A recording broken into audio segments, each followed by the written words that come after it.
Okay, so now I'll officially start. So welcome everyone.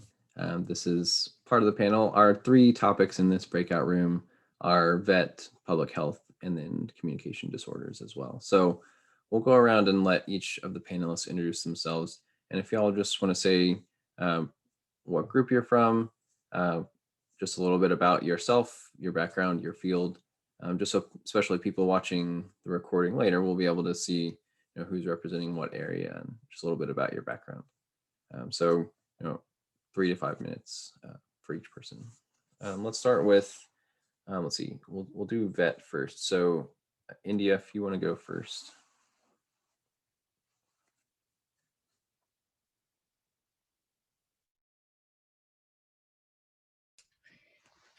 You'd think we'd have this down by now, but I'm India Lane and currently serve as the Associate Dean for Academic and Student Affairs at the College of Veterinary Medicine here at UT.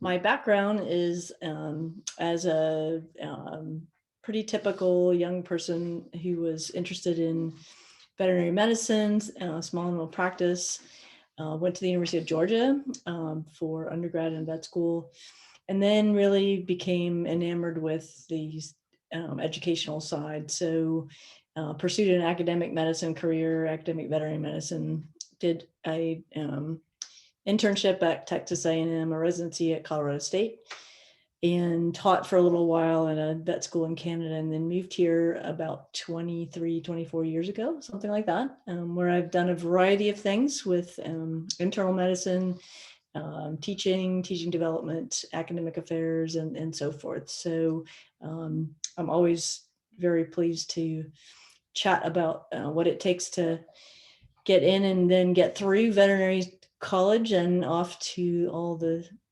exciting things that we can do. And I'm new in this role, but hopefully I can answer all your questions. Awesome. And then Holly, if you want to go next. Hello, my name is Holly Napier, and I'm the Director of Admissions and Student Services for Lincoln Memorial University's College of Veterinary Medicine. I am not a vet, not a bone in my body is vet related.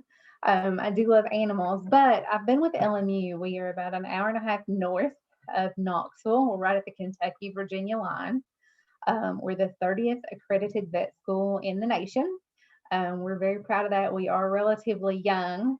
I myself have been with LMU for 15 years now, working in various capacities with admissions from the undergraduate level all the way to where I am now.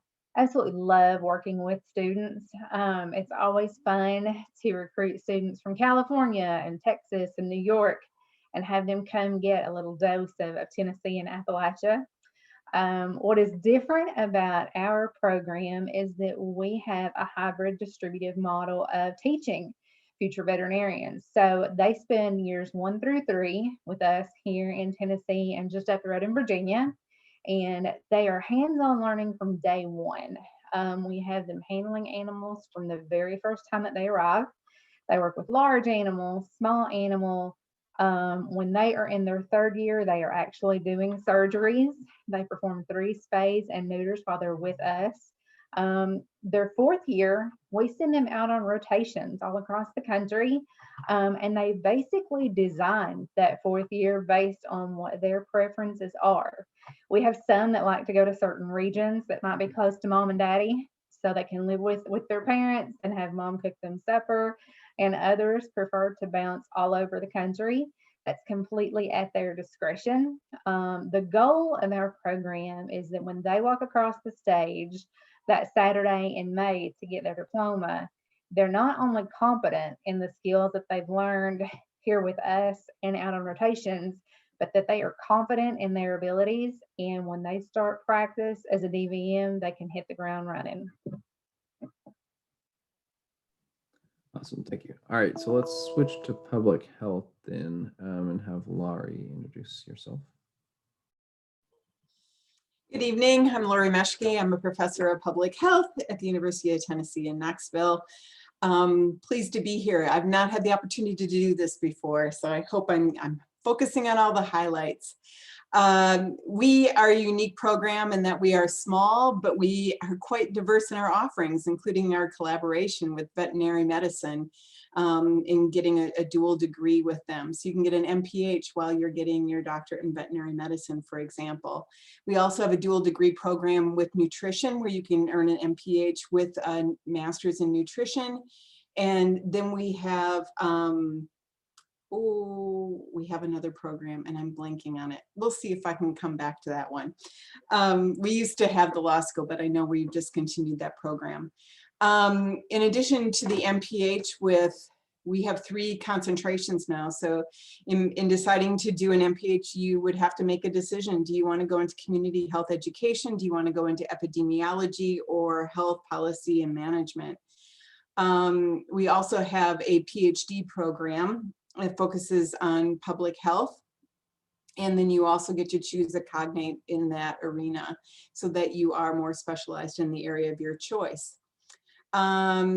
As far as the strong points of our program, in addition to being strong or small, which I appreciate some people don't look at as being a strength, but I happen to see it as a strength because we're very involved with our students.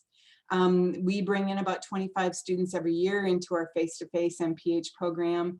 And I distinguish a face-to-face MPH program because we are starting a distance ed MPH program in the fall. This will be our first cohort coming in and we're expected to enroll 25 students in this program as well, with all 3 concentration areas being offered for this MPH. So with that, if you come to the face-to-face program, you get a lot of close attention, and it is a very community engaged program. I would say that 4 classes out of every 8 that are being offered, so about 50% of our courses, have a strong community engagement component, which what happens is it gives our students a leg up as far as having networking experience, applied experience, and the ability to not only discuss public health, but also to practice public health. It's been somewhat of a challenge given the COVID pandemic, which I hope is soon behind us. But nonetheless, we have still been able to successfully place our interns across the nation into placements that allow them to create products in the promotion of public health. We also have many students that are placed in contact tracing and other aspects of COVID, not only at the university, but also in local public health departments. So we are strong, we are mighty, we are diverse, and we have a lot of relations with our great partners here at the University of Tennessee. Thank you. So then we'll do communication disorders. So Julie, if you want to introduce yourself.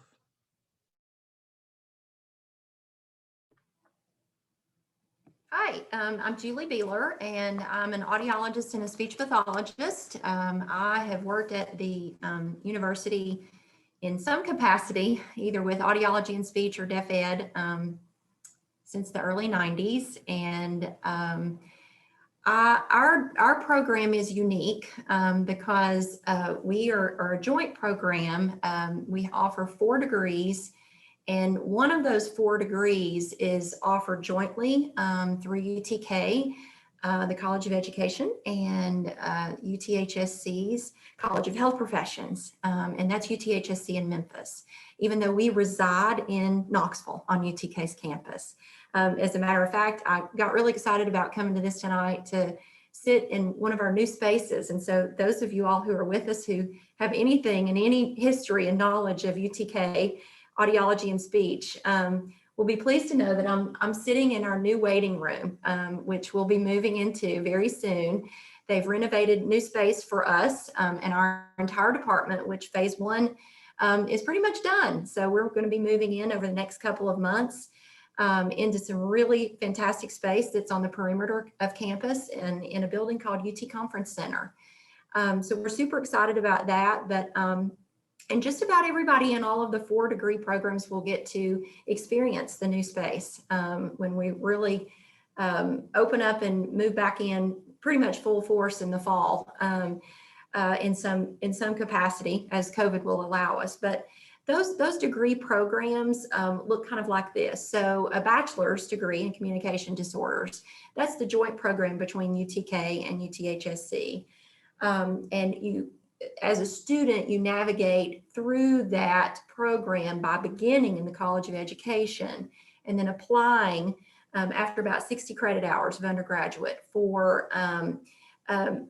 this program called the 3+1 program, where you will enter into your senior year and take audiology and speech pathology focused courses that senior year, and then graduate with a BS in communication disorders that will be a jointly conferred degree between UTHSC and Memphis and UTK.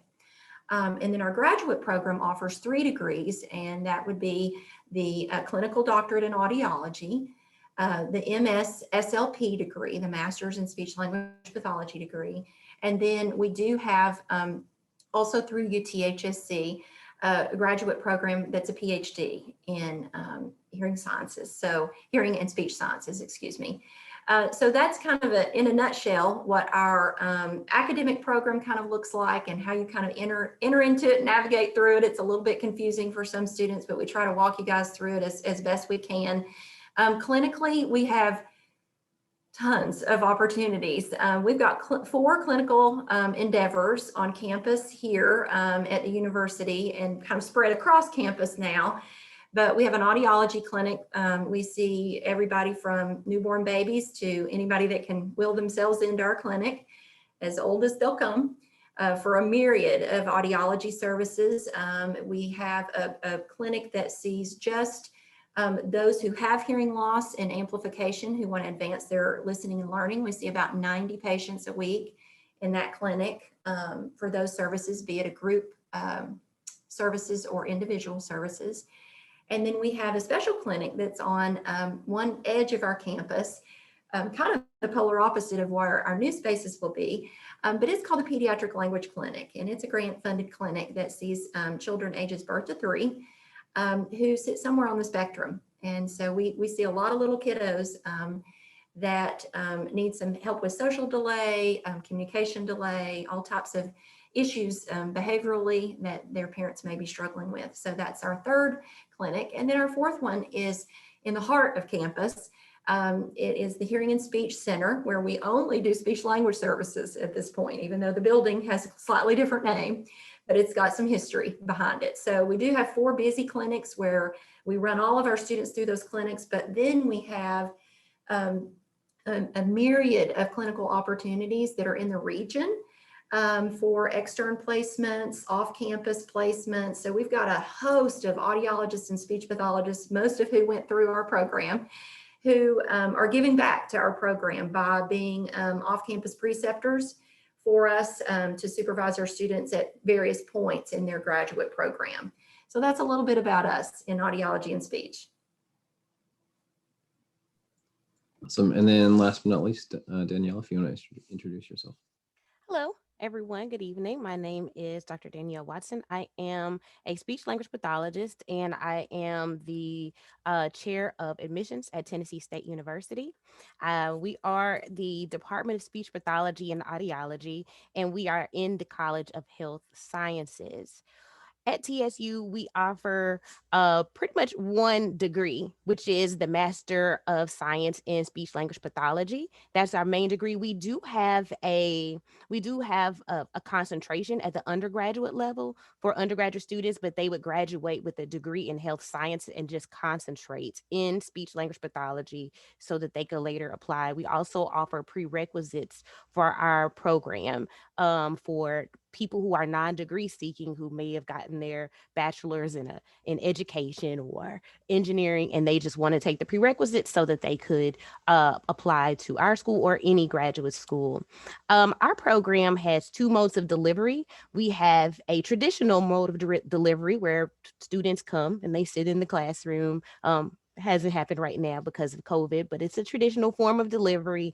And then we have a distance education form of delivery that's been going on for a very, very long time at this point. I'm not quite sure how many years, at least a decade at a minimum, that we've had that distance education program. So we accept accept about 20 students per year into our traditional program, and then our distance education program runs every other year.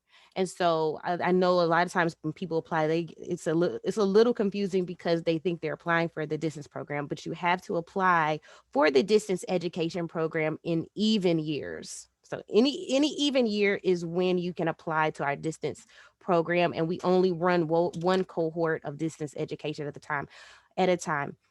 We accept about 30 students into our distance education program. We are located in lovely downtown Nashville. So TSU actually has two campuses. One is the traditional campus where all the fun stuff goes on with the undergraduates. And then our graduate students are kind of off to the side, downtown Nashville, but now it's a lot of boom and exciting things going. So we do have that, but it's a separate entity, which is where our clinics are located. So we have an audiology clinic. And so I think our name, our departmental name is a little confusing because it's the Department of Speech Pathology and Audiology, but we don't offer a degree in audiology. We just have an audiology clinic. We have an audiologist on site who runs that clinic. And so that's why we have that audiology in our name, but we do not offer any audiology degree. And then of course we have our actual speech pathology clinic, which is located in downtown Nashville as well, in that building.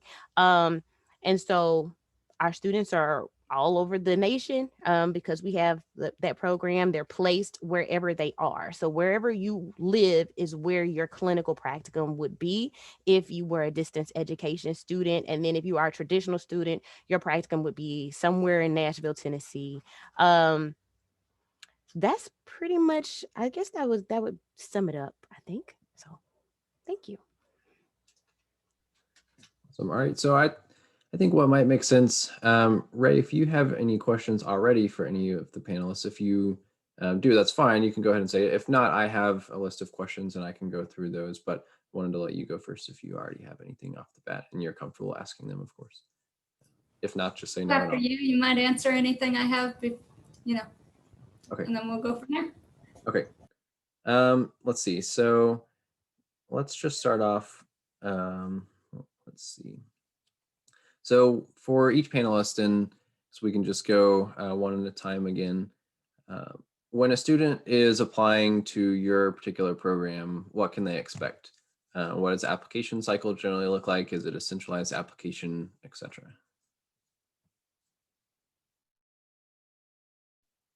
I guess if just kind of any order would be fine. Ray, I'll start. We have a centralized application process for both undergraduate and graduate school, and both of those links are on our website. I'll put those in the chat for you. We also use a centralized, we use VMCAS. I'm trying to think, is that what you guys use too? Yeah, so we use VMCAS, which is a lot of what a lot of people use. So that's what the, yeah, that's where we use. Yeah, the veterinary medicine is VMCAS or VMCAS, which should be hopefully pretty easy to find. Yes, we too utilize the VMCAS system, and there's lots of information about it that can be found on the AAVMC's website. Pointers on applying for it. The dates for that application system are very strict. They open in May, they close in September, and those are hard deadlines. They will not budge on that. And then for those of you that may be interested in veterinary medicine, a lot of times individual programs will also have an internal supplemental application that you will do as well. In public health, you can apply through the graduate school at UTK. We don't go through a broader national system for our applications. It is recommended that if you are looking for a graduate assistantship that you apply in the fall, because that is when people tend to get teaching assistantships in particular. And if you are interested in that, again, the fall is the best time, but it's not impossible to get a spring assistantship. So with that, we do accept students either in the fall or the spring. And the application for financial assistance is due on April 1 for those who are coming in the fall. And thank you all for putting those links in the chat. For anyone listening later on, if I guess you probably won't be able to see the chat. So you're of course welcome to reach out to me or other advisors in the College of Arts and Sciences, and we can help you with those acronyms, which are all over the place with these types of programs. And they're always extremely long and tricky. So I can help you out or other advisors in our college. So for the next question, what is your program looking for in a good or great candidate? I'm happy to start off. I think that it's certainly not an easy question, but I'll back up just a little bit and say that at UT, our applications are, and application processes has 3 parts. One part is an academic profile, which largely is, of course, dictated by strict grades. We do calculate GPAs about 12 different ways. The VMCAS does that for everybody. And we certainly pay attention to academic potential, but it's not just a grade point average. And it also relates to what courses you've taken, what kind of a course load you've taken, and your last 5 hours GPA and your math and science GPA. In general, though, we're and then the other 2 parts are an interview and a holistic packet review that looks at that entire VMCAS application and all of your animal experience and other activities.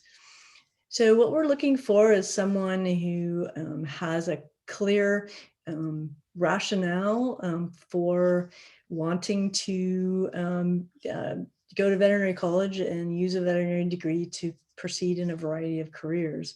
We're looking for someone who has a good sense of what those careers are and what, even if their main exposure has been to a general practitioner, we want to see that they have enough experience in the trenches that they really do kind of get what it's like to do that.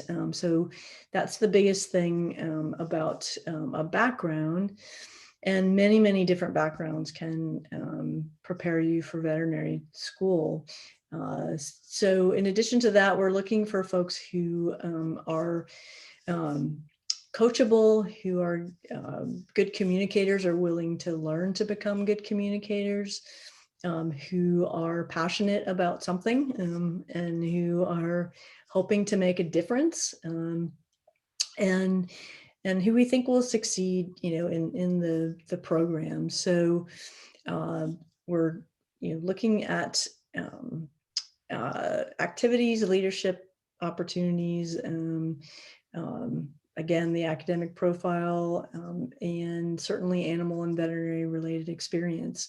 But we are mostly looking for someone that's passionate about the opportunity, that brings a diverse background. If they've had their life experiences and they're going to bring those to the college and to the profession, and is willing to work hard and enter a great profession. So. And I'll follow up on that with our veterinary program. We are somewhat similar. We do a very much holistic review of applicants. And what that means at LMU is that we're obviously looking at your GPA, because that is indicative of how your performance is going to be in the veterinary program, especially as it applies to your science coursework. But we also look at your background as far as experiences of being in the trenches. We want students who come into our program to really understand what being a vet is like. It's not what you see on TV. It's, it can be just a plethora of tasks that you deal with on a daily basis. We want students who can be lifelong learners. We really look for that in our applicants. We also do, as part of our review, the Casper Assessment, which is relatively new. We started that this past year with COVID. We did our interviews obviously via Zoom, and so we implemented Casper, and that's basically an assessment test that gives us a little bit more of a depth of understanding of applicants as it pertains to judgment, communication, ethics, professionalism. It's a Canadian company that does that, and I'm learning that more and more professional programs, doctoral programs with medicine, PA, veterinary programs. More and more of the schools are implementing that. We look at that now instead of the GRE because we feel that will serve us better in learning more about an applicant beyond those numbers that come in with their grades and their academic performances. We look at volunteerism, we look at extracurriculars, we look at research. It's very important to us that our candidates are well-rounded. Obviously, you want to be good with animals because those are your patients, but we want you to have communication skills that we can build on with you so that you can interact with your client, which is the pet owner. One of the unique aspects of our program curriculum is that we work with our candidates and our applicants on professional skills and the development of that communication and the professionalism. We do kind of like scenarios with them throughout their time with us. So we look at that to see if those are skills that we think can be taught to them. And then finally, our mission at LMU, not just at the vet school, is to ultimately serve Appalachia. So we will look very closely at candidates from the region as determined by the Appalachian Regional Commission. And it surprises some folks that runs from New York all the way down into Mississippi, but we look at applicants from that region, we look at first generation, we look very closely at diversity, and we consider that to be part of our mission fit. But as you know, applicants apply to our veterinary program, those are just some aspects that they can keep in mind that we look at when reviewing those applications.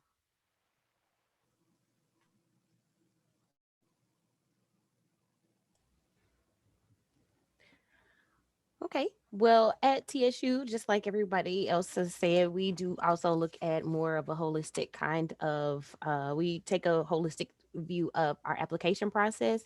We definitely look at academics. So we calculate 2 GPAs. We look at your overall GPA and we look at your speech GPA for the courses that are speech related. We also look at GRE or the MAT scores on the academic side. We certainly look at your letters of recommendation, and we are very much into your writing skills. And so we do take that into consideration as well. Also, we're looking for students who are slippers or speech language teachers who have like experience. Those students are considered. Additionally, students who have had research experience as well. I'm trying to think of highlights.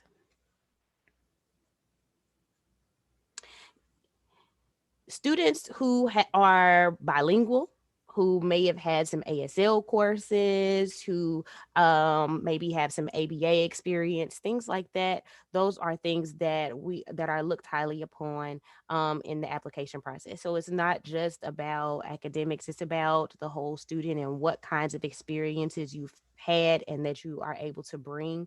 And then certainly having people who can speak highly of you is very important in your letters of recommendation. I'll piggyback on what Danielle said, because we are oftentimes looking for the same kind of people. First and foremost, we're looking for people. And so that I think that's one of the markers is that if we can draw from the letters of recommendation, the personal statement that we receive from the student that they are a people person, then that's going to help along. That we do not do an interview. And so that is one thing to know. But we look very closely also because we have a really competitive program.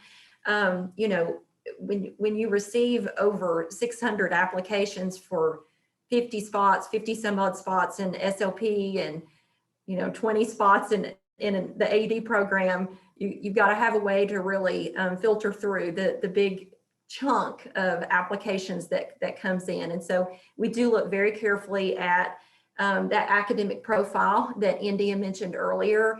The way that we look at it is very similar in audiology and speech, but Again, we do want to bring in people who we feel like are really passionate about helping others.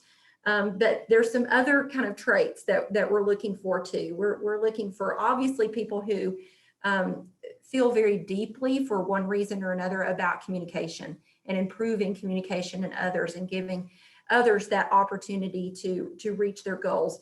We're looking for patient people, people who are very patient, people who are very flexible, very mature. We're looking for the mature student. And we try to, glean that as we're reading their personal statement and looking through those letters of recommendation. And like you've already heard, we're looking for folks who do bring a diverse background. And that can look a lot of different ways. It really can. Just to speak to our audiology students in the past 5 years as compared to years and years before, because I've been with the program for so long. Each year in the past, I believe it is 5 years, we have had a deaf or hard of hearing student that is pursuing a clinical doctorate in audiology. And so how cool is that to see these folks who have grown up in a system of care that they're wanting to turn around and give back. And then oftentimes when you interview our SLP students, it's the same thing. I'm sure Danielle can tell you the same thing. Oftentimes they were in speech therapy when they were young, or they sat in the therapy room while their sibling attended speech therapy for several years. So we really are looking for people to bring that unique story to their application and their potential entrance into the program.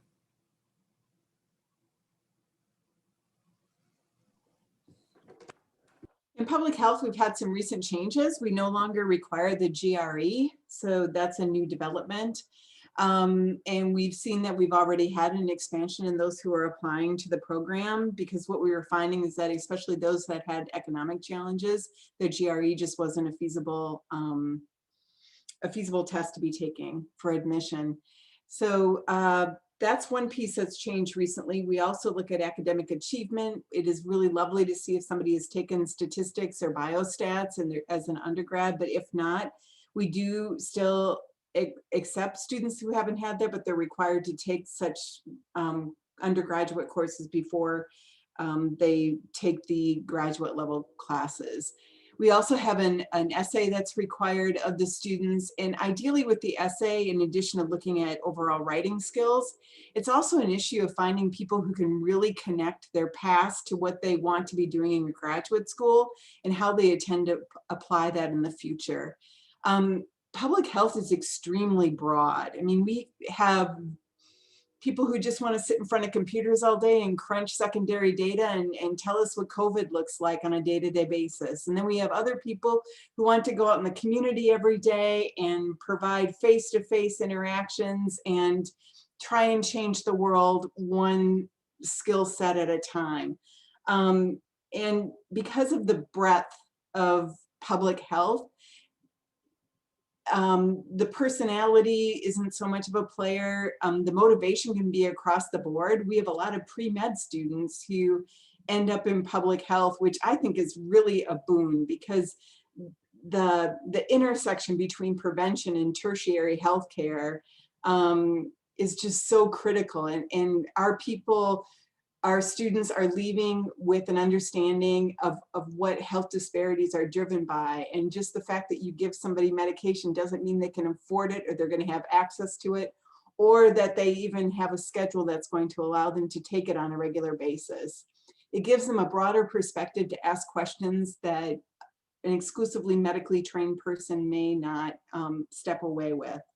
For people who are going to vet medicine, and they may have interest, for example, in the meat production process, which is a large public health component.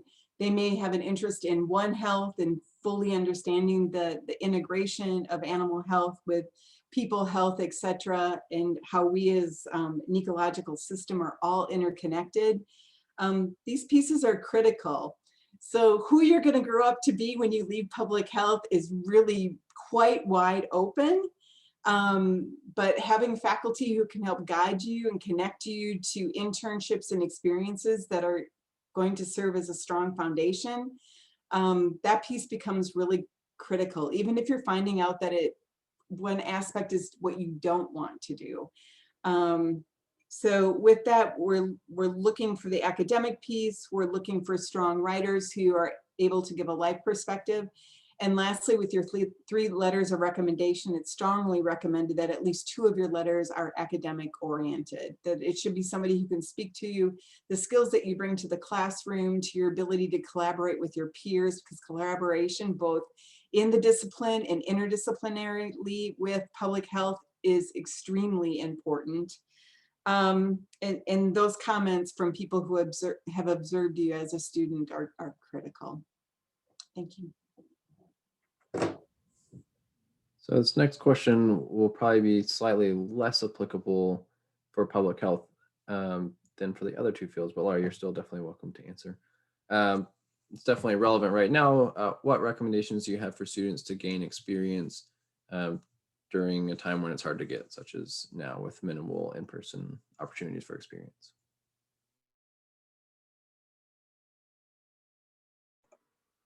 I'll say for LMU with our veterinary program, we completely understand that these are difficult times that we're living in. It's been common for us throughout the course of our program anyway, for students who live in a more urbanized area to have problems getting experience with large animals. That's something that we totally understand. We'll give applicants the opportunity to extrapolate on that and to explain to us any issues that they have. What I typically will tell applicants, though, across the board, regardless of COVID, epidemic or whatever, is to plan ahead. Start working on your shadowing and your volunteerism and your extracurriculars as early into your undergrad career as you can.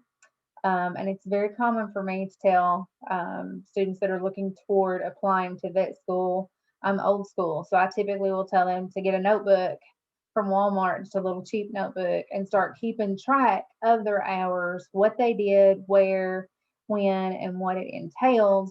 The VMCAS system is very comprehensive in what it asks of you.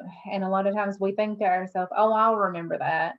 Well, you're looking years down the road. I can barely remember last week. But I always encourage them to keep, diligent, comprehensive records of that.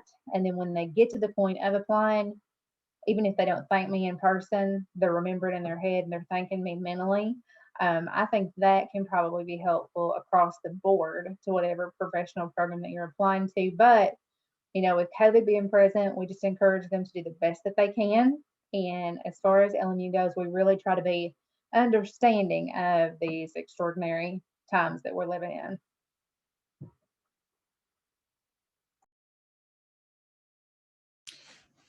Yeah, I can just tag along to that we have had some students who remark on a certain shadowing or externship that was canceled or something that they've had trouble with.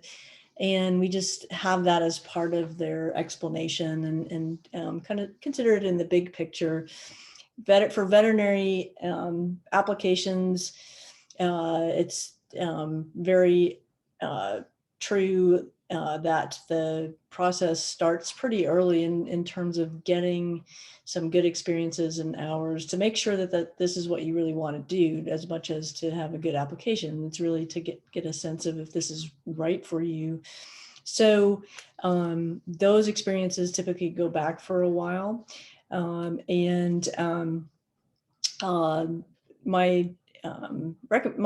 advice for the post-COVID issue is still to just highlight the experience that you have and share what you've learned during that experience and what you gained during that experience, and make that come alive for your application and for your interviewers.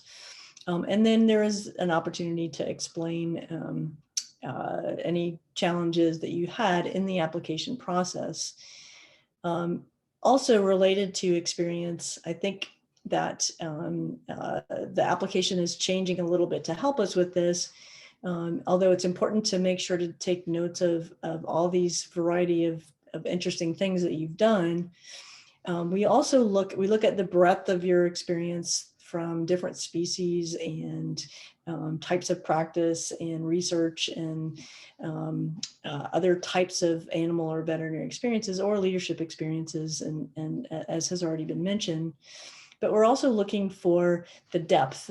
So if there's, one or two practices that you've worked at since high school and you've really grown in that practice, and you can talk about what you do and what a day is like, and what you learned from different cases, that makes it more real than when we see a long list of activities, and it's challenging for us because we hammer for years. It's been, get lots of different experiences, but it's also important to make sure that you have enough time and enough depth in one or two experiences to really be able to again, know kind of what you're getting into. And this year's application process, I think, is going to allow students to prioritize or highlight a few of their experiences already, so that we know which ones were we think were most meaningful for the applicant. And I think that's probably the main thing that we'll say. We do also look at other things that individuals are doing that limit them from getting a lot of shadowing experiences or working in a veterinary practice for the whole summer or for a year or something like that. And we take that into account. So for example, if someone has been a student athlete, they don't have time to go work part-time at a veterinary clinic, or someone has to work in a significant job during their college experience, and it's not necessarily veterinary medicine, but they need to work as a bartender to pay the bills. We definitely take that into account.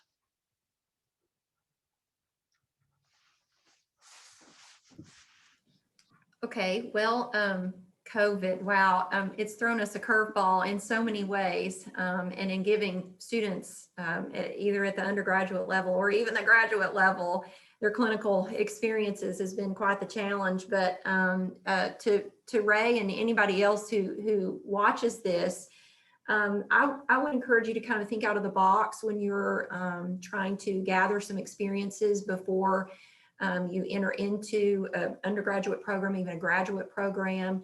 And as India was talking, I was writing down some examples of things that I think would create what she referred to as an experience that would give some depth and breadth, rather than just the depth rather than breadth. It doesn't have to be that it's a huge quantity of experiences, but that it was something deep and meaningful.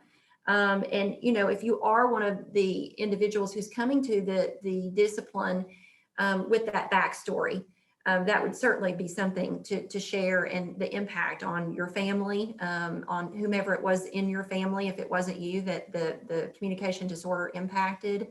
But then I thought of other opportunities, and I thought, well, these might be opportunities that our students could, or prospective students could gather while they're kind of waiting on things like observation opportunities and shadowing opportunities to open up. And several things I thought of was, look for opportunities to do things like babysitter nanny a child with a disability, so that you can learn more about that child who has disability and how that impacts not only their life, but their family's life. And so some kind of a repeated opportunity to do something like that would probably speak volumes to you in terms of how you might want to dive deeper into the discipline and learn more about that. But there's other kind of opportunities, as I'm noticing, as things are loosening up just a little bit, that you might want to look out there for. Things like walks for agencies that are supporting individuals with disabilities. Participate in a walk and be able to engage at a safe distance with people who've been impacted by that disability, so that you can engage with them and ask questions and learn from them, and ask them, what did a speech pathologist do for you? How did the audiologist impact your life? And you can learn a lot from that, and being able to kind of retell those stories in a personal statement could be pretty powerful.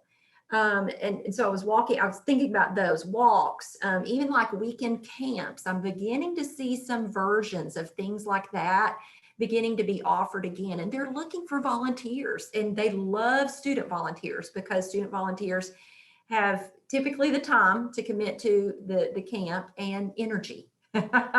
And so looking for those kind of out of the box solutions that aren't your typical sign up for a week to shadow a speech pathologist or an audiologist at work. Those still probably are not very commonly offered up. I know they are not in our department yet, just because of all the policies within the university. But I think if you look out of the box in the community, there may be other opportunities to engage with individuals who experience communication disorders and learn from them.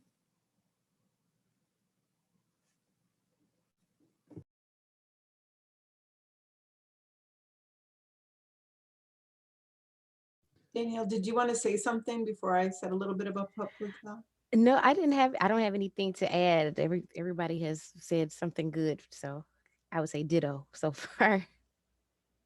Okay, I guess I would just like to add that I currently have 4 undergraduates who are working with me either 10 to 20 hours a week on my research projects, in addition to my graduate students. And the opportunities to volunteer remain in the field of public health, and the opportunities for paid positions remain, because the importance of advocating for health, and especially health related to COVID.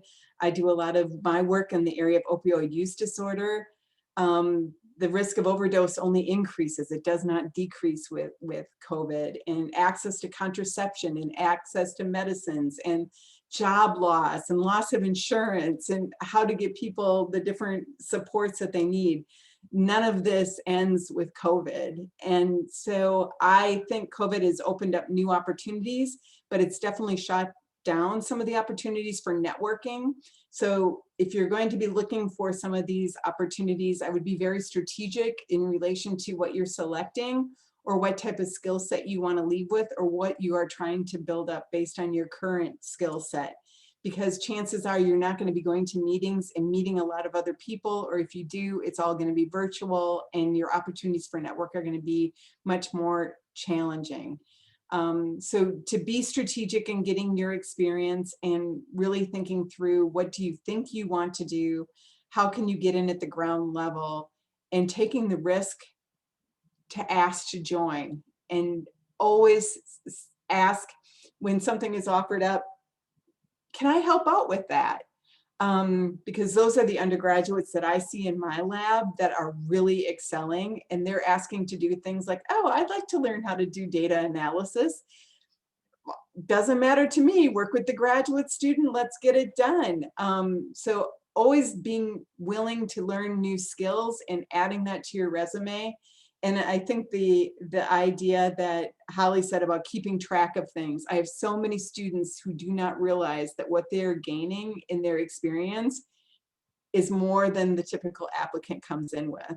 And so I just had a former UT undergrad leave my lab, and she's been accepted to Johns Hopkins, Harvard, and Yale for her MPH degree. What a decision, right? But it's because she was the go-getter in my lab and saying, I'd like to learn how to do that.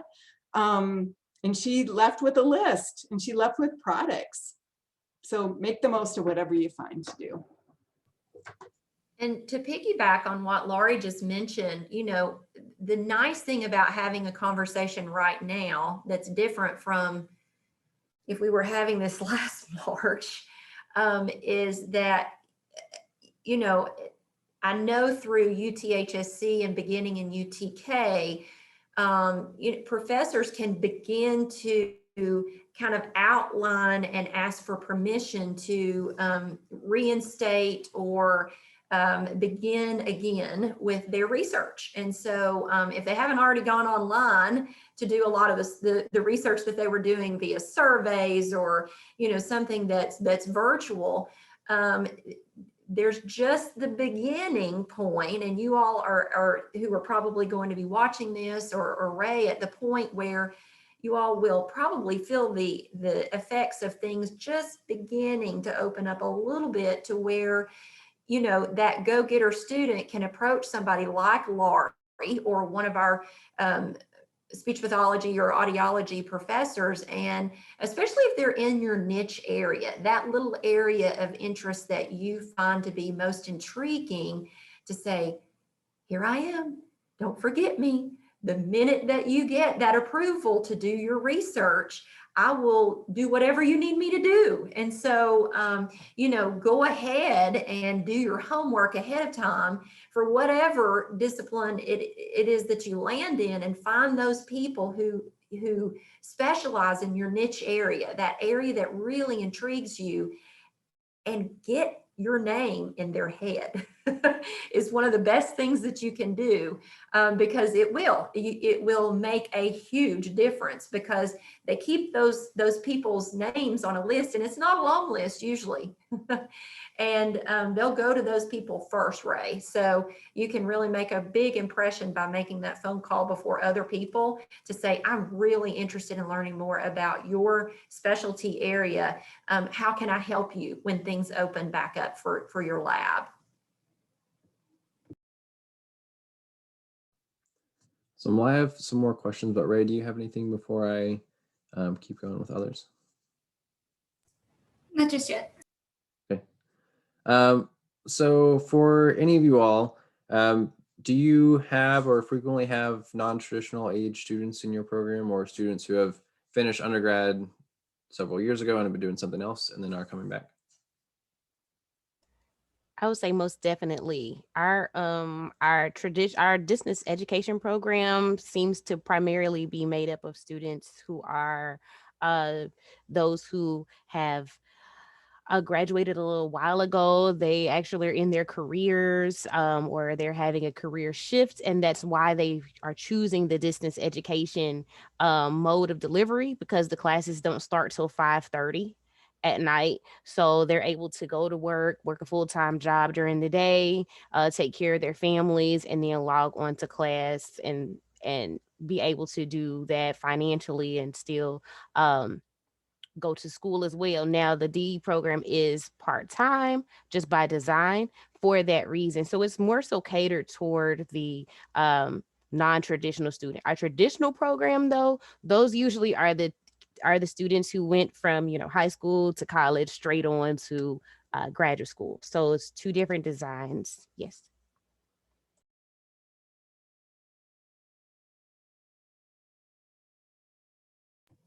I'll try to go right behind Danielle so you can compare programs that are in similar discipline areas. We have more of a traditional kind of demographic, if you will, to our students. Now, we have had moms who have had children while they've been in the program, who are raising 3 children while they're in the program, dads too. But being in graduate school requires such a large commitment of time and energy that it is oftentimes difficult to juggle. And so that mom or that dad, the non-traditional student, typically has to set aside some things to be able to satisfy the requirements within the amount of time that they are required to do it to graduate, being the clinical hours that they must accrue, the load of academic work that must be finished in the amount of time. And it's a full-time program, it's not part-time. So we do have more traditional students than non-traditional, but we have had some non-traditional and they walk across the stage pretty much right on time. We haven't had any that have had, you know, big delays in their program at all, but they have had to sacrifice quite a bit and make huge adjustments to their schedule because it is a full-time, full day, 5 days a week, plus nights, plus weekends attention kind of a program.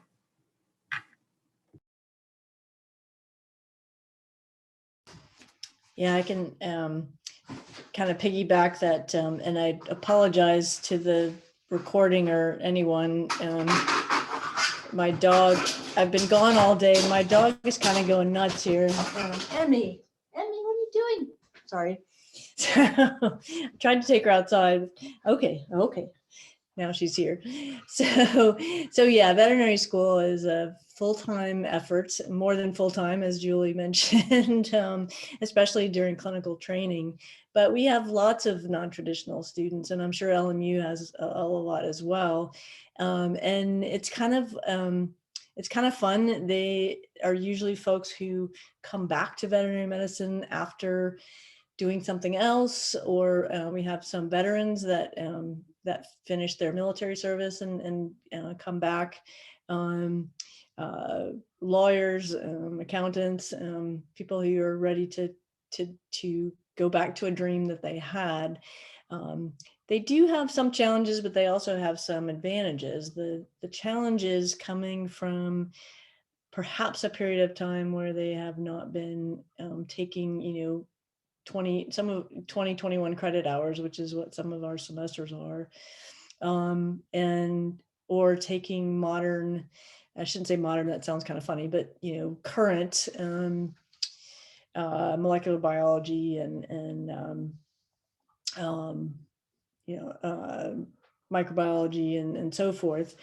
But if they usually get up to speed pretty quickly, and they're usually better at time management than many of our traditional age students, and generally get through. Every now and then we run into someone who simply can't manage their sort of Emmy, what are you doing?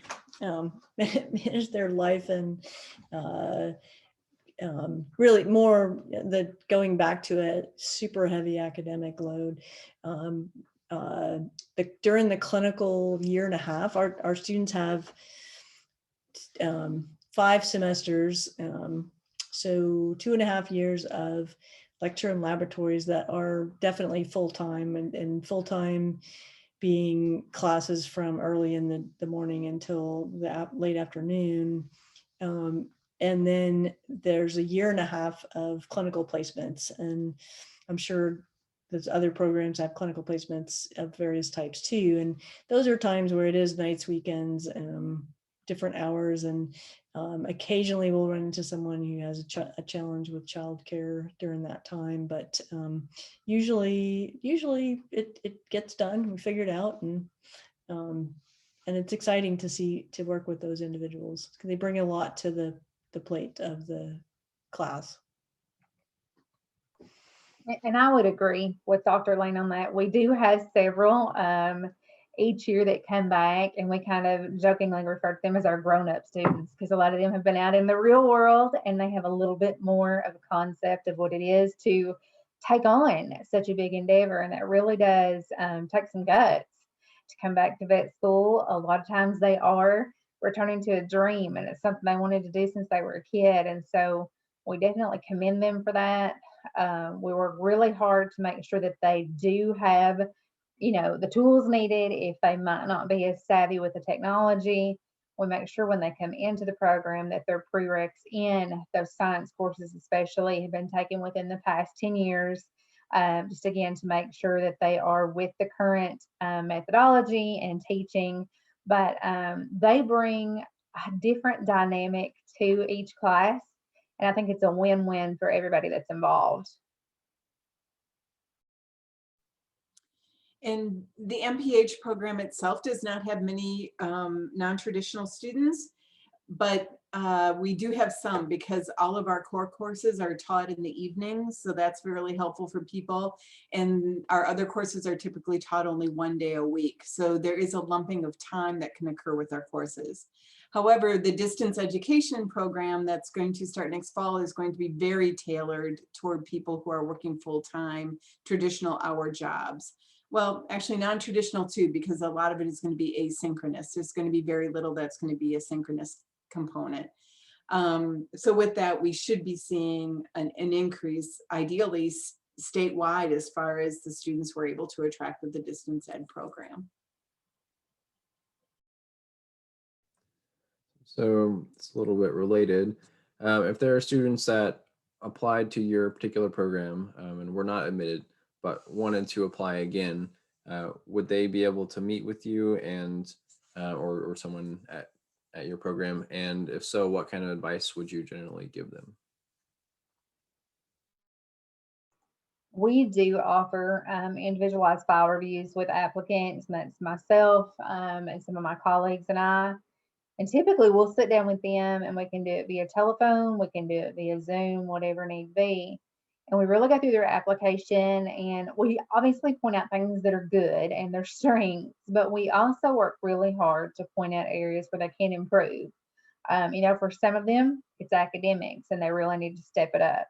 In that instance, it's very common for me to recommend grad school to them. Vet school is super duper competitive. For this last cycle, we had almost 1,900 applications for 125 seats. So it is crazy competitive. For others, it's very common for us to say that they've missed areas on the VMCAS where they had hours that they had accrued in research and extracurriculars that they just glossed over. And that does hurt when you skip those areas. So we encourage that when you apply again, take your time.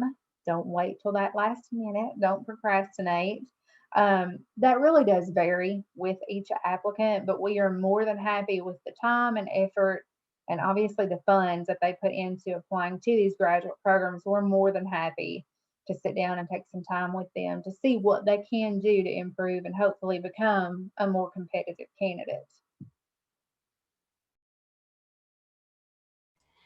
With at TSU, the person that you end up talking to is me as the chair of admissions. And so pretty much most of the time or all of the time, I receive those requests and I honor those requests with a response. Generally, I'll just do email or file review, give them the feedback and let them know what areas were lower. I'll let them know if there are, GPA differences, or if their GPA was lower than the average or GRE, or how their letters were, and just get them feedback on that, and also let them know what they could do to strengthen their application the next time. So yes, we do offer that. As do we, but we don't get that request very often because we strongly, and Danielle can echo this too, we strongly recommend at the undergraduate level that the students apply to multiple schools, multiple. And so, I sometimes when I'm writing letters of recommendation for students, I may write, letters to 8 upwards of 10 schools that they've applied to for audiology and or speech. But that's what we recommend. So we don't oftentimes get the request to do a review because they've gotten in, if they didn't get in with us, they got in somewhere else or several, someplace else's, or they got into them all and they get to choose where they want to go. But yeah, so we really strongly recommend that for anybody that's viewing this, and to Ray, just because of the competitiveness of our program and the fact that Tennessee has some fantastic audiology and speech pathology programs across the entire state. And again, we're very pleased and proud to be able to say that. That's very unique for a state to have that many speech pathology programs. That's pretty special. And AUD programs too. So we do try to encourage students to apply to quite a few different options.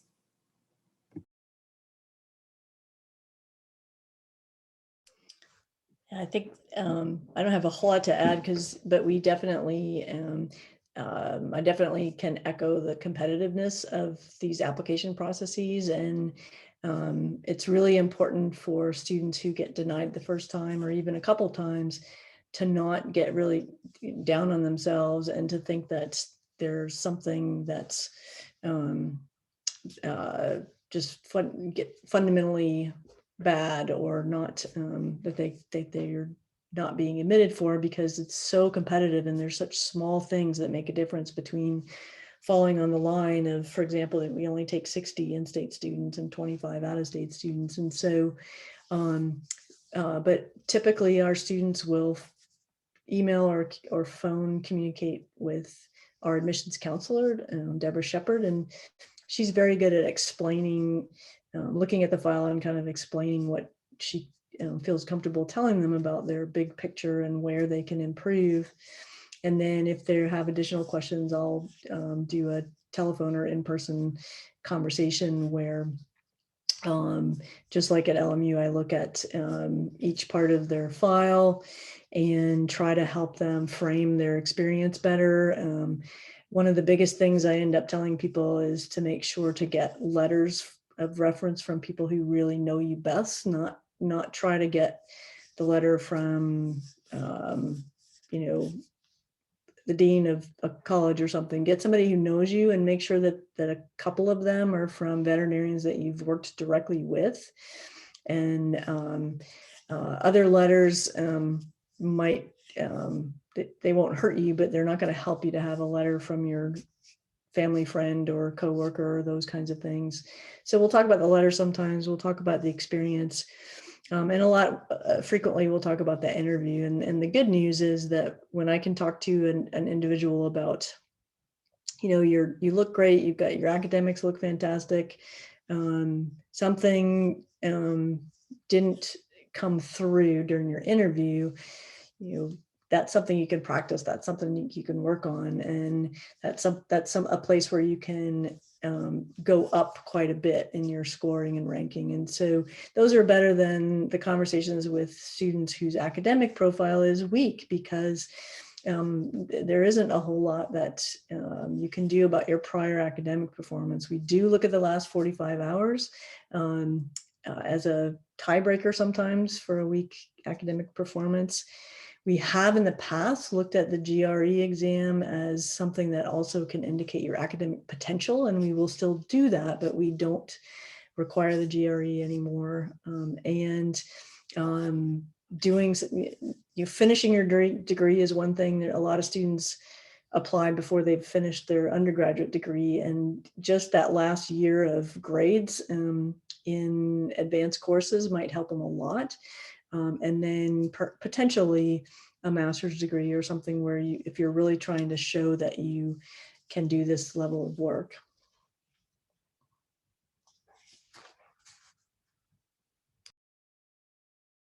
And of course, it goes without saying that sometimes sometimes an individual just needs some more animal experience, and many of our applicants have lots of either personal or veterinary experience, but if you don't, then that's another thing that we'll say, you've got this year, so see what you can do there. And I just wanted to add that we're also very willing to talk to people about their experience, but going back to the application, one of the things that is really troublesome and will oftentimes lead to a denial is if there's a weakness or something that happened or a semester that didn't go well, oftentimes people don't address this in their statement, and that's a mistake. We're not going to miss it. We're going to know that you did X, Y, and Z, or calculus didn't go well, or it appears you were pre-med and then now you're switching because organic chemistry just wasn't where it was at. And that gets noticed, or things are bringing down your GPA, or whatever the case is. This needs to be acknowledged in your statement as far as what happened, why that's not an accurate reflection of your abilities, where else you might point to that shows your actual strength or your ability to apply theory or approaches in the field, whatever the case may be.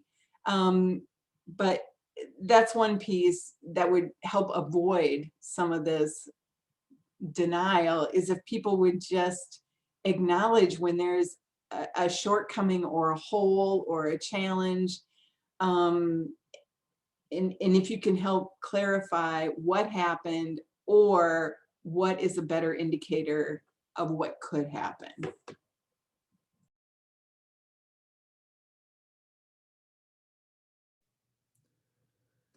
Ray, anything at this point that you'd like to ask anyone?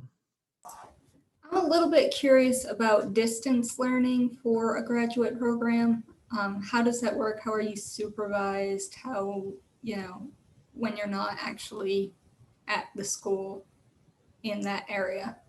Sure. So our students are placed with supervisors wherever they are. And so we have a person that their job is to check in on those sites. So we have a person who is specifically assigned at TSU, who is specifically assigned to make sure that she knows not only she's placing you in those places. So if wherever you live, her job is to get a contract with that place and make sure you're placed there in somewhere that's appropriate with the certified SLP. And then she's also going to be in contact and talking to that person, but that person is certified and is going to be supervising you. And then we have a person who makes sure that that process goes smoothly, that that person is following whatever procedures that need to be followed. Does that completely answer your question, or is there more details that you need? Because I can go further. I just want to know. You said what? Just wondering how it worked. I appreciate it. Okay.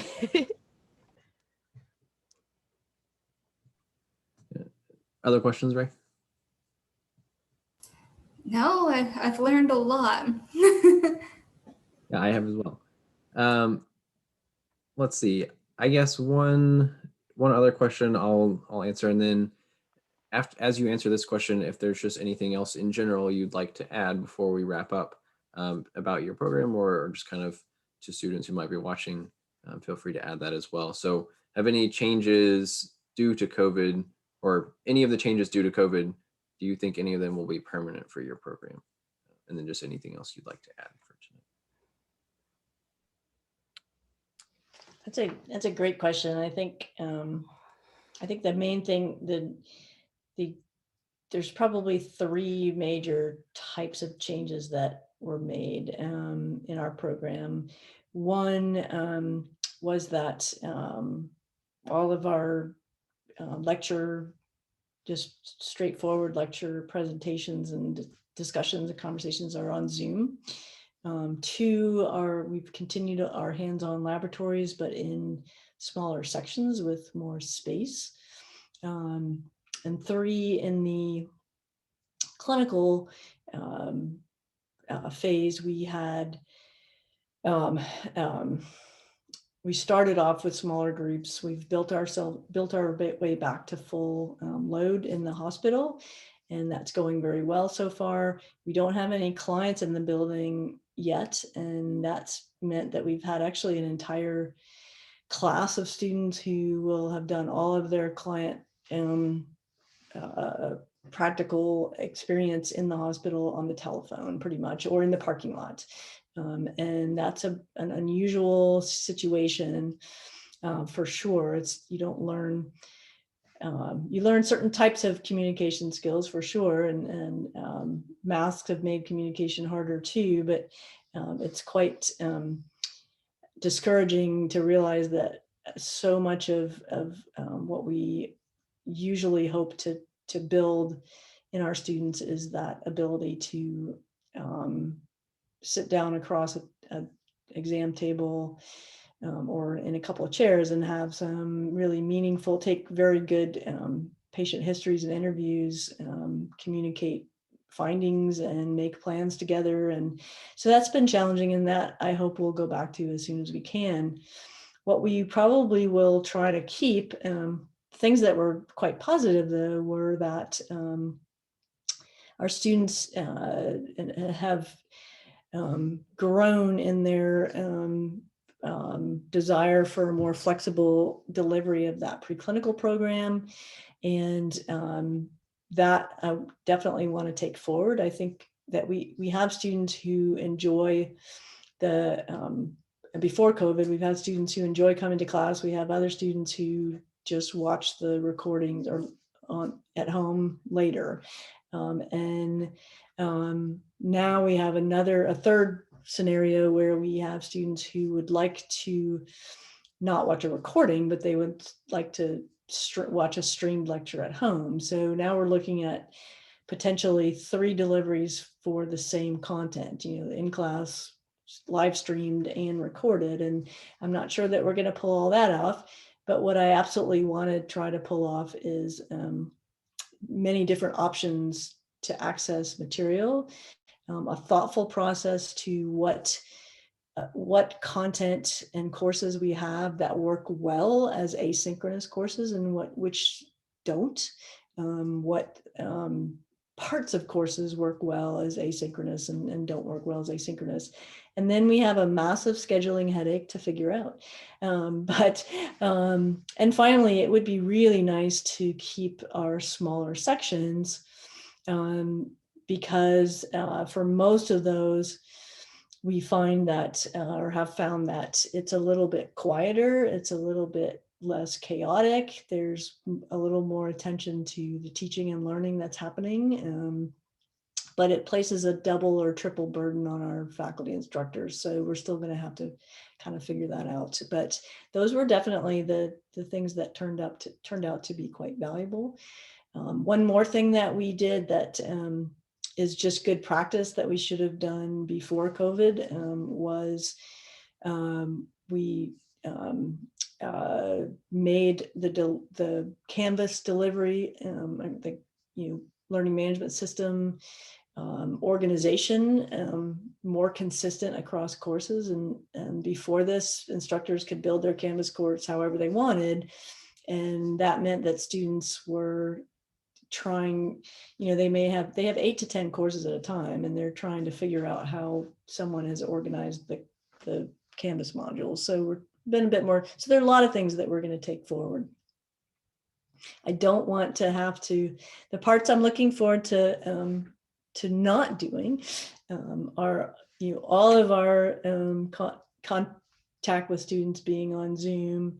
And we've been very intensive about managing COVID safety in our laboratory groups and our clinic, and any travel I will be very happy when I don't know whether you went out to bars this weekend or not. I don't know whether you traveled home to see your mother or go to a wedding. I don't know if you're not feeling well this morning or not. You don't have to tell me. So all of those things I'm really looking forward to not dealing with. And I would echo that too. We miss our students terribly.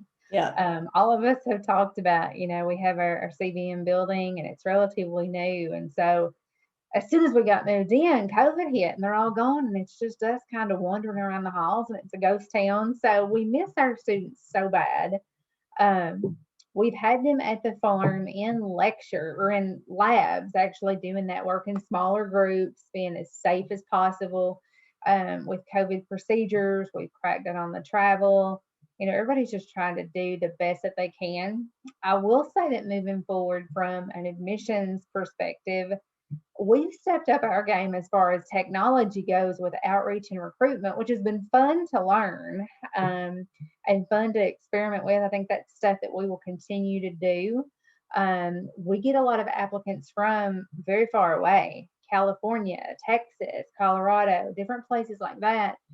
And, we work really hard as a program to be financially responsible with our applicants and to teach our students when they come in to be financially responsible. So, in the past, we've had them come to campus for their interviews, which requires a lot of them to fly to Knoxville, stay a night or two, rent a car, very expensive. And of course, mom and daddy have to come with them a lot of times. But something that I think we are going to do moving forward into this next cycle is let that interview process be optional. If they want to come to campus, we would love to have them. Let us show you around, chat with our students. But if that is not financially feasible for you, we will do the Zoom interview. It's not going to count against you. We've done all of our Zoom interviews this time, and I have to say, knock on wood, they went really, really well. So I think that especially is something that we will continue with moving forward.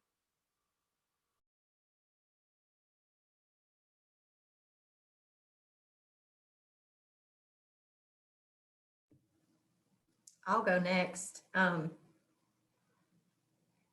When COVID, the biggest wave hit and the closures occurred across campus in March, we had to close our clinical endeavors. Our clinics had to close their doors for a period of time, but we were very fortunate that at the beginning of June, we were able to open back up and our students were able to come back in and begin seeing patients in our audiology clinics, especially. Really hard to program hearing aids and cochlear implants from a distance. We did begin by doing curbside service, just like India was describing, but we were able to transition and bring our patients back into the clinic in June. And so we've been very fortunate that our students have been able to continue to, accrue their clinical hours while seeing patients. Speech language wise, we've got a mix. We've got kind of a hybrid approach going. We've got some patients that we have seen from the get-go when the closures started in March via teletherapy. And so I think that's really going to be one thing that we as a program do much better than we've ever done before, is deliver teletherapy services. We want to get as many people back in the clinic as we can for their speech language services, but we serve a lot of fragile patients. And so because of that reason, many of them have chosen to continue with teletherapy, and we've gotten legislative support to be able to do that. So we're very fortunate. And so I really see that moving forward to be our step towards being more flexible as providers in looking at those patients who are particularly fragile, or heck, it's flu season and they just don't need to be getting out a certain part of the year. And we transition their therapy over to teletherapy for that period of time, or they travel great distances. They're coming in for therapy one time a week, twice a week, upwards of 2 hours one way.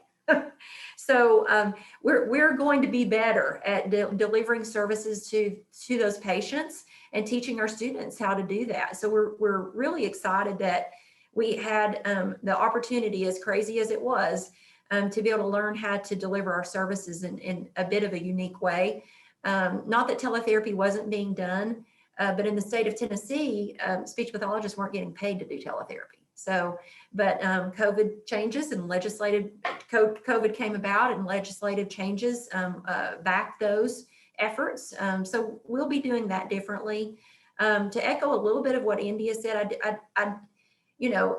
in terms of delivering our classes, we can't wait for our students to get back into our classrooms.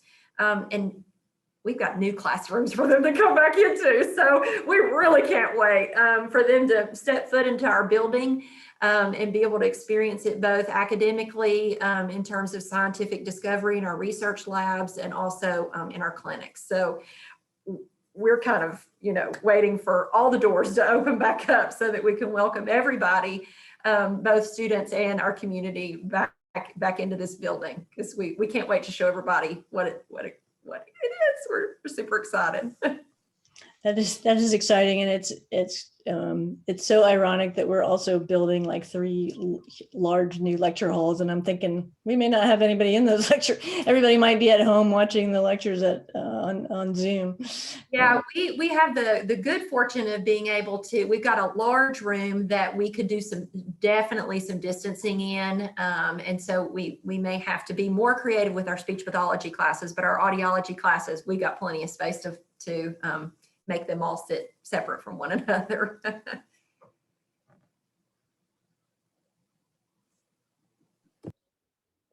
I think one of the most obvious is the fact that we've been asked to start a distance ed program. I think that's a really clear indicator that some things are not going to be changing, and that this is what people are wanting in a lot of ways.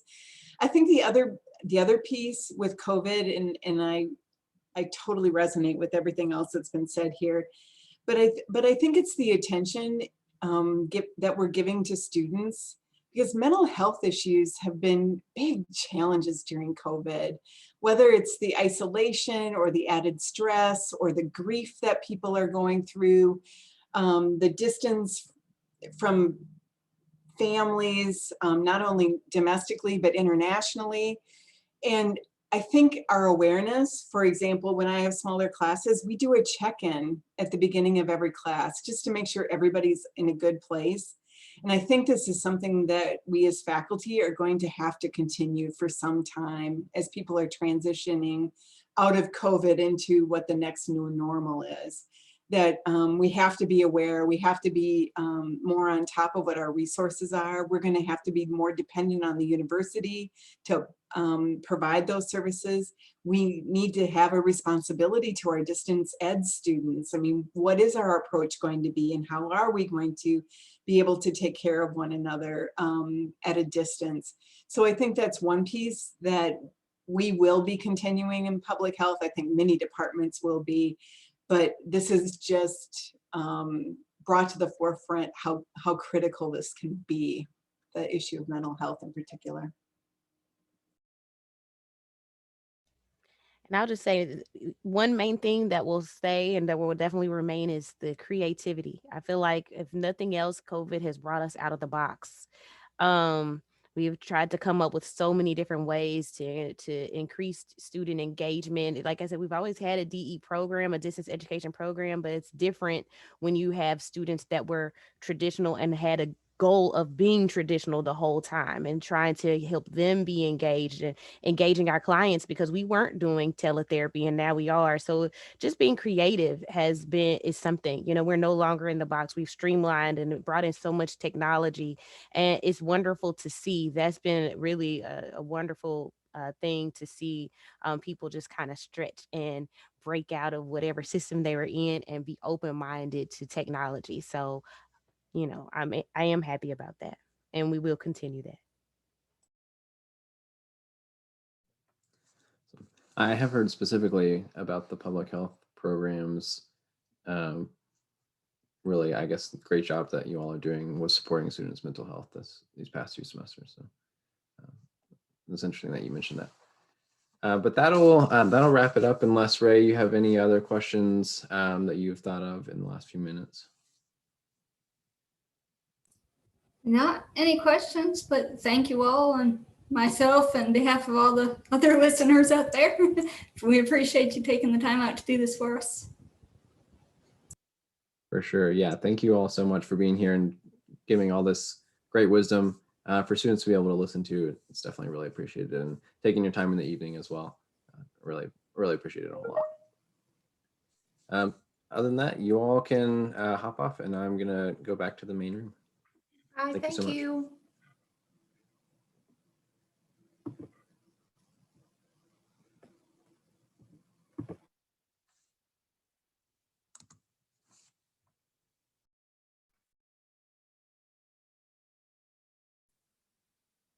How'd it go?